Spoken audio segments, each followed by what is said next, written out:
amigos, saudações e bem-vindos a mais um programa do Geopolítico aqui no canal YouTube da revista Geopolítica.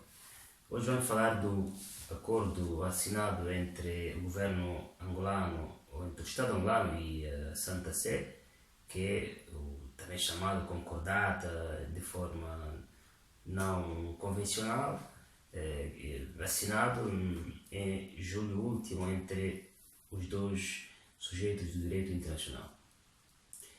A concordata é um termo que foi inicialmente usado em 1929 com a assinatura entre o governo italiano, na altura liderado por Benedetto Mussolini, e Pietro Gasparri, que era secretário de Estado do Vaticano, que visou sanar a também chamada questão romana. A questão romana vinha desde a unificação da Itália, porque o Papa Pio IX se opunha às leis de garantias que foram assinadas pelo Parlamento italiano em 1871, e o Papa se opunha a estas leis porque não aceitava que o Vaticano, que a Igreja Católica tivesse perdido o Estado Pontifício para a unificação da Itália. Aliás, foi nessa sequência que mesmo o Papa Pio IX assinou a chamada Bulla Non Expedite, que proibia a participação dos católicos na vida política italiana. Uma outra concordata foi assinada já em 1984, na vila, o também chamado Acordo de Vila Madama. E qual é a diferença entre os dois acordos? É que o primeiro acordo, de 1929, sanou-se a questão romana, reconheceu-se a soberania do Estado do Vaticano e a oficialização do catolicismo como a religião do Estado italiano. E também o ensino da língua, o ensino da religião nas escolas públicas italianas.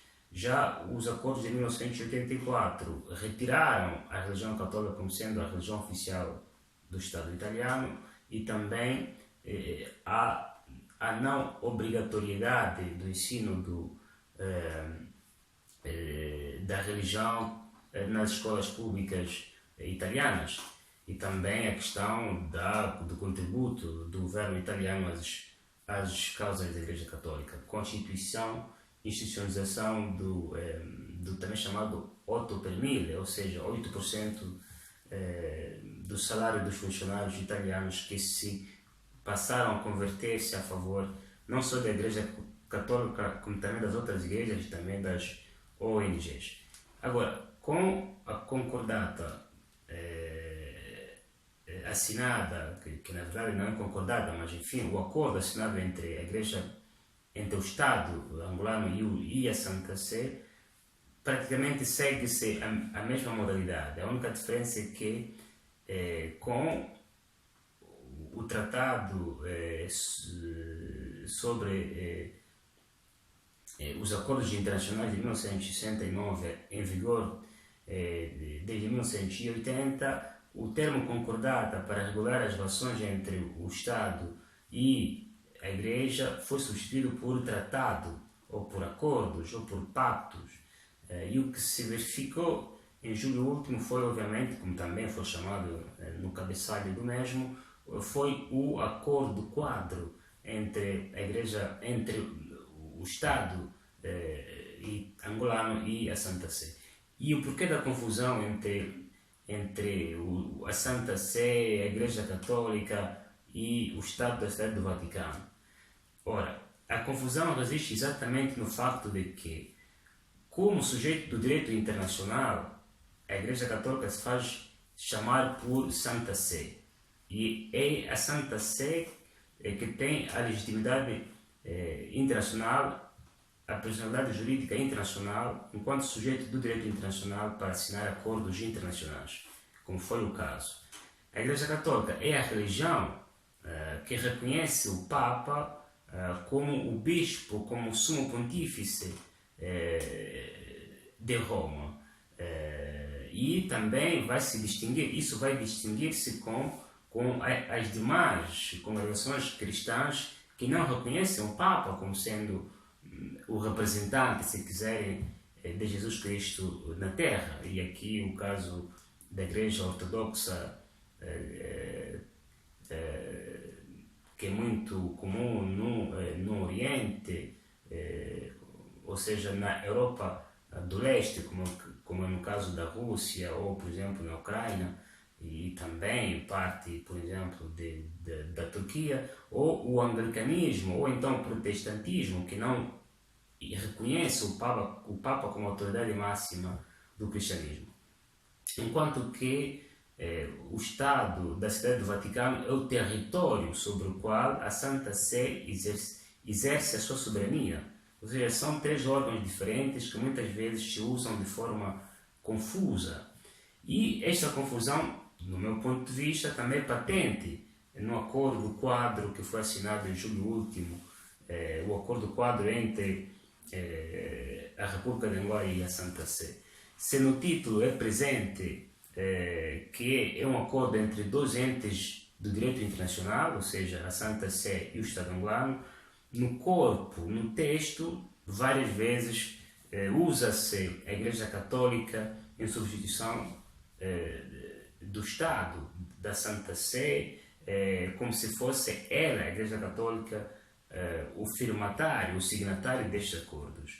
E aqui são vários os artigos onde, ao invés de se falar da Santa Sé, fala-se da Igreja Católica, como o caso do artigo número 1, ponto número 1, que diz as partes reafirmam que o Estado angolano e a Igreja Católica, quando na verdade devia ser as partes reafirmam que o Estado angolano e a Santa Sé. O mesmo também se vê, por exemplo, no primeiro ponto do preâmbulo, que diz as partes desejosas de definir o quadro jurídico das relações entre a Igreja Católica e o Estado angolano, quando deveria ser entre a Santa Sé e o Estado angolano. Depois, sempre no artigo número 1, no número 2 também se repete, fala-se da Igreja Católica.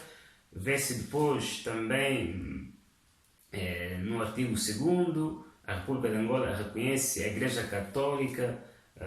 No artigo 3º, a República de Angola reconhece a Igreja Católica.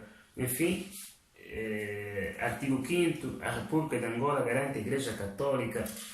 São todas as designações que vão sendo usadas neste tratado como forma de substituir a Santa Sé, a Igreja Católica, quando ela é substituída ao nível dos acordos internacionais, como o caso, pela Santa Sé.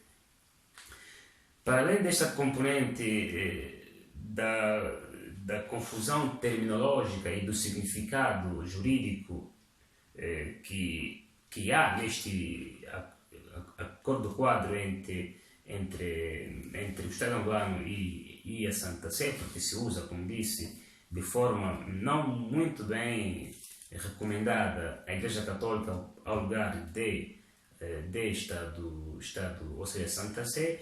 Há, obviamente, pontos que são positivos neste acordo quadro entre o Estado angolano e a Santa Sé. E um destes elementos fundamentais é exatamente o que está no artigo 12º, que diz que as instituições da Santa Sé que em Angola exerçam atividade comercial são sujeitas ao pagamento dos respectivos impostos. Esta norma é comparável, por exemplo, a LICE, que LICE é Imposto Comunale sugli Immobili, ou seja, impostos comunais sobre os imóveis, assinado em 1992 pelo governo italiano, e que obriga todas as instituições que exerçam atividade comercial no território italiano de pagar impostos. E entre essas instituições também fazem parte as que pertencem à própria Igreja Católica. O ICE foi substituído em 2012 pelo IMO, Imposto Municipal Único. E acontece que de 2006 a 2011 pensa-se que a Igreja Católica não tenha pagado o equivalente a 5 bilhões de dólares de impostos ao governo italiano. Isso foi reconhecido pela sentença da Corte Europeia de Justiça de 2018 e sabe-se que estes impostos são fontes de rendimento dos cerca de 8.000 municípios que compõem o território italiano. Este acordo quadro, por ter reconhecido que instituições comerciais da Santa Sé em Angola devam pagar impostos, vai em linha com o que o direito eclesiástico internacional, se assim podemos dizer, recomenda para os usuários, para os beneficiários da atividade comercial destas instituições. Ora, para concluir, devo reconhecer que, de certa forma, este acordo quadro entre a Santa Sé e o Estado angolano dá muitos benefícios à própria Igreja Católica, aqui sim, dá muitos benefícios à Igreja Católica em Angola, e questiona-se se haverá outros acordos quadros entre o Estado angolano e as demais congregações religiosas que compõem o nosso país, porque senão há aqui um tratamento diferencial, há aqui como que cláusula do Estado preferencial em favor da Igreja Católica em detrimento das demais congregações religiosas do país. É justo que se questione se haverá também acordos deste tipo em benefício das outras confissões religiosas, porque senão o Estado angolano cria um grave precedente que vai beneficiar de forma singular uma única congregação religiosa contra as demais de 80 congregações religiosas que compõem, que são reconhecidas no nosso país, não é? E depois há também o problema da própria laicidade do Estado, do princípio da laicidade do Estado. Na verdade, quando no território nacional operam igrejas, não há necessidade que se firmem acordos sobre a operacionalização da igreja neste território. É como disse, se quisesse estabelecer aqui o princípio da cláusula do Estado mais favorecido em detrimento das demais instituições ou congregações religiosas. E por fim, questiona-se se este acordo dá alguma vantagem ao próprio Estado angolano. Na verdade, folheando este acordo quadro e nos 26 artigos que o compõem, não se vislumbra um único benefício do próprio Estado para o Estado angolano derivante da assinatura deste mesmo acordo. Os acordos são feitos na base do princípio do win-win e não na base do princípio win-lose, como é o que me parece aqui, porque ele visa de forma muito exaustiva beneficiar a atividade espiritual, social, enfim, do Estado da Santa Sé por via da Igreja Católica no nosso país e não no sentido contrário, ou seja, o Estado aqui deveria exercer a sua influência tendo como contrapartida, por exemplo, a nomeação de cardeais angolanos para a Cúria Romana. Quer dizer, por exemplo, o cardeal de nascimento não faz parte dos cardeais que elegem o Papa e não está em pleno exercício da sua função. Por via deste acordo, se os negociadores angolanos fossem atentos, poderiam, de forma inteligente, de forma ousada e mesmo até de forma justa, solicitar que, por exemplo, a Igreja Católica, Santa Sé, no caso, passasse a eleger 5 cardeais angolanos para fazerem parte da própria Cúria Romana, que é a instituição que é um conjunto de órgãos que administra a atividade religiosa da própria Igreja Católica. Enfim, é um acordo quadro. Esperemos que os próximos acordos que forem assinados tenham em conta os benefícios que o Estado angolano vai retirar das parcerias que estabelecerá com as demais congregações religiosas no nosso país.